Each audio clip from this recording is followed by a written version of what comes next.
Sedihlah bila ianya dilihat dari neraca pertimbangan duniawi yang hanya mengangkat plastik dan kosmetik demi mengejar nama baik yang penuh pekung di dalamnya macam ni. Kerana level pemikiran yang macam ni yang tak ubah seperti idea bodoh Mak Menteri untuk beri anugerah pada sekolah yang dapat jadikan sifa buli di sekolah.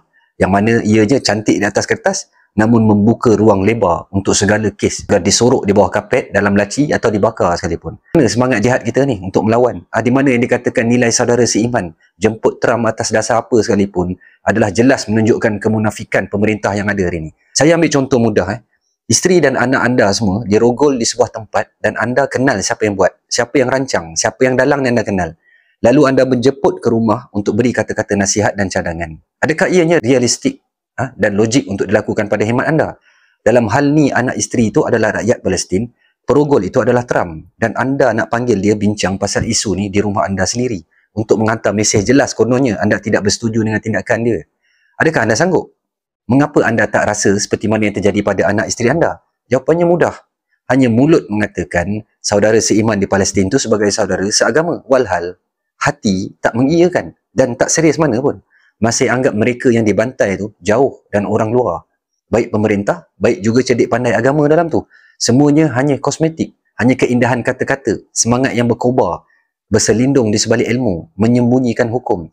Hanya lambang kemunafikan yang terang dan jelas, lagi nyata. Simple, sifir mudah. Jika anda sanggup mengundang pembunuh, perancang, perogol anak isteri anda, ibu ayah anda, dan memilih untuk memikirkan jaga hati rakan ASEAN kononnya, itulah jelas yang selama ini anda hanya bermuka-muka, konon-konon true dalam bela Palestin, walhal dusta semata-mata. Wahai pihak penguasa beruniform di luar sana, taat pada ulil amri yang fasik tu, yang bermuka-muka tu, bukan lagi jadi ibadah dalam bekerja, melainkan hanyalah menambah dosa-dosa kering saja. Tapi apa boleh buat? Kamu semua hanya makan gaji. Semoga tindakan di luar kamu semua ni tak selari di dalam hati. Dalam makna kata, sekurang-kurangnya di hati menolak dan membenci akan kedatangannya. Takut-takut, jika sebaliknya, takut-takut kamu semua yang pertahankan keputusan negara ni hari ini salingnya tak tumpah seperti tentera-tentera Firaun, polis-polis Firaun dulu yang tak semuanya seia dan sekata dengan Firaun. Sebaliknya hanya mengikut arahan bosnya saja. Jelas penguasa satu dan penguasa dua yang tersasul dengan nama Israel tu, boleh jadi apa yang terbuku dalam hati sebenarnya yang Allah nak tunjuk. Wahai bapa peneleponan negara, wahai bapa 6 sen negara, wahai bapa liberal negara, semoga sempat bertaubat. Sebab atas dunia bolehlah spin mata-mata. Sebab yang percaya hanya si bodoh yang berselindung di sebalik sijil yang tinggi saja. Yang menelan mentah-mentah hanya mereka yang menganggap orang yang benar-benar ikut agama tu kolut, tak maju, mundur dan sebagainya. Sememangnya bangga menjadi apa yang anda sebutkan tadi.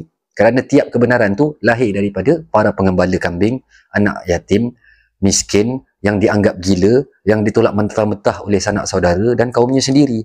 Jadi nasihat saya, janganlah dihalang protes rakyat untuk meraihkan kedatangan anak Dajjal tu. Yang sepatutnya diharamkan jasadnya sekalipun, najis itu, untuk menginjak bumi bertuah para wali Allah ni. Orang siapa yang tak mampu buat kebaikan, lebih baik duduk berdiam diri. Dari duduk bersama kemungkaran, malah menegakkan pula kemungkaran dan berselindung di sebalik namanya kebenaran. Itu lebih jijik dari segalanya. Wallahu alam.